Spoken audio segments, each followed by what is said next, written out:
अस्सलाम वालेकुम। अज़ाब इलाही नॉवल एपिसोड 13। मगर बहराज चुपचाप खड़ा उन्हें अफसोस से देख रहा था। आज तक कोई यहाँ से यूं जिंदा नहीं जा पाया। तुम कौन हो? ये कौन सी जगह है? आप सबका कोई छोटा बच्चा तो नहीं था? उस मखलूक ने बताया था, लेकिन वो फिर भी एक दफ़ा खुद पूछ कर तस्दीक करना चाह रहा था। क्यों? तुम्हें क्यों बताएं? बहराज उनकी बात नज़रअंदाज करके फिर से वही सवाल दोहरा रहा था।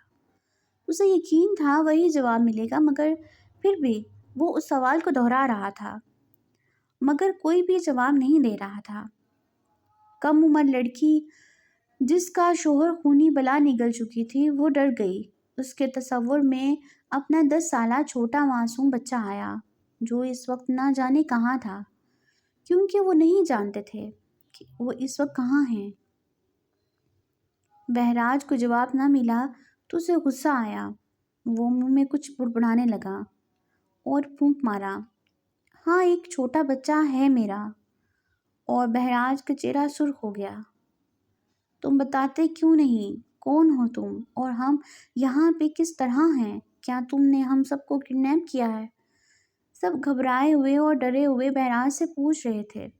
बहराज ने उसी वक्त मंत्र पढ़कर उन्हें उनके घरों में पहुंचा दिया। नीम बेहोश हालत में, मगर अपनी शक्ल उसने उन सब के लाशऊर से धुंधला दी। बारिश की तेज़ी में इजाफा हो चुका था, लेकिन अंदर की आग कम होने की जगह बढ़ती जा रही थी। उसने मुझसे झूठ बोला, धोखा दिया। गुलाम मेरा, एक एक हकीर मखलूक ने मुझे धोखा दिया, क्योंकि उसे बेवकूफ़ लगता हूँ मैं। कितनी बार कहा धोखा झूठ मत बोलना, लेकिन उसने ना जाने कितनी दफ़ा बोला। मैंने उस पर मखलूक पर इतना एतबार किया।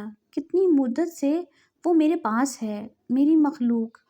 वो बेरब्त सा बोल रहा था। उसे उस मखलूक की तरफ से उस धोखे की उम्मीद न थी कि वो उसका गुलाम था। वो बेरब्त सा बोलता, कभी आगे और कभी पीछे भागता। कीचड़ ने उनको के पाँव को जकड़ कर गिरा दिया। फिर से उठकर बोलता हुआ वो अपने बाल नोच रहा था। इतना एतबार कर लिया मैंने उस पर, कितने सालों से कर रहा हूँ।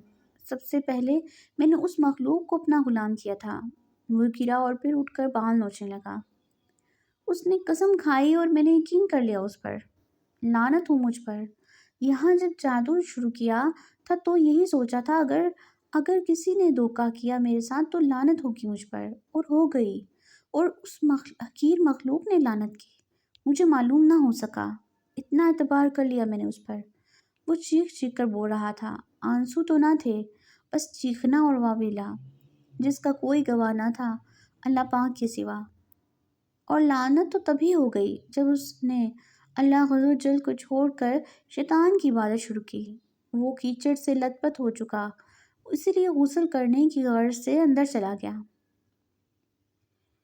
मखलूक आई तो बहराज बाहर तख्त पर बैठा था। आका, ये बिल्ली रास्ते से मिल गई। आपने कहा था कि ऐसी कोई सफ़ेद और सेहतमंद बिल्ली कभी कहीं भी मिल जाए लेकर आना, इसीलिए देर हो गई। बहराज ने एक नज़र बिल्ली को देखा। इस वक्त मूड नहीं मेरा खूनी।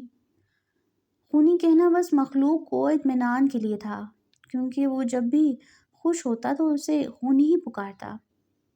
उसने महसूस किया कि बहराज चुप और संजीदा है। अंदर अंदर वो डर गया, लेकिन फिर वो खूनी कह देने से मुतमईन हो गया। तुम उसको छोड़ दो या खुद खा लो। नहीं आका, अगर आप न खाएं तो आपका गुलाम खा ले, ये तो मुनासिब नहीं।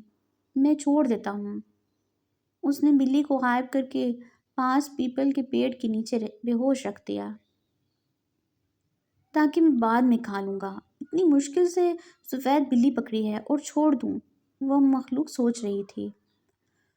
बहराज ने मालूम कर लिया, मखलूक ने करीब पेड़ के पास बिल्ली को छुपा दिया है। वो बहुत मुश्किल से अपना गुस्सा और गुस्से से पटने वाले लावे को रोके हुए था। अंदर आओ। उसके अंदर आने से पहले ही एक दायरा खींचकर उस तरफ आने का इशारा किया। खूनी, आज कुछ सवालों के जवाब दो मुझे। जी आका, पूछिए। वो बहराज के बार बार खूनी कहने पर बिल्कुल पुरस्कुन होकर बैठ गया। وہ دیکھ نہ سکا، ایک دائرہ آثار کی صورت میں تھا۔ اول سوال یہ ہے، کیسا آقا ہوں میں؟ دوم، اگر آزادی دوں تمہیں تو کیا تم لینا چاہو گے؟ اول تو آقا، آپ مجھے آزادی نہیں دیں گے۔ دوم، یہ کہ آپ ہمیشہ سے خیال رکھنے والے آقا ہیں اور بہت اچھے ہیں۔ بہراج کا ضبط جواب دے گیا، اتنا جھوٹ، اس پر کوئی ڈر اور خوف بھی نہیں۔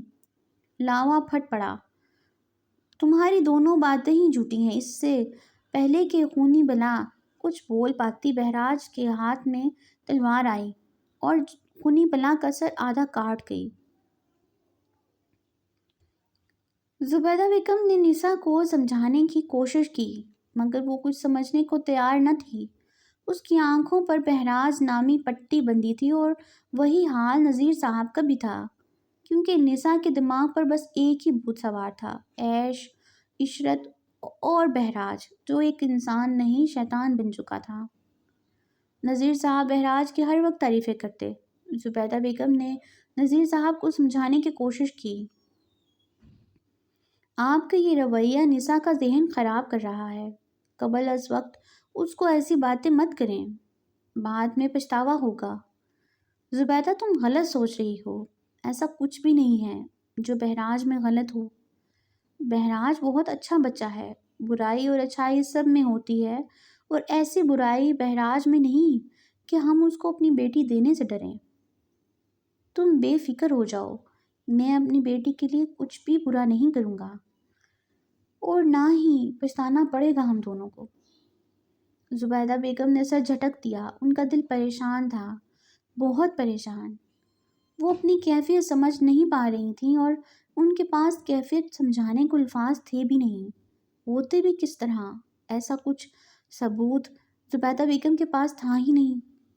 مجھے یقین ہے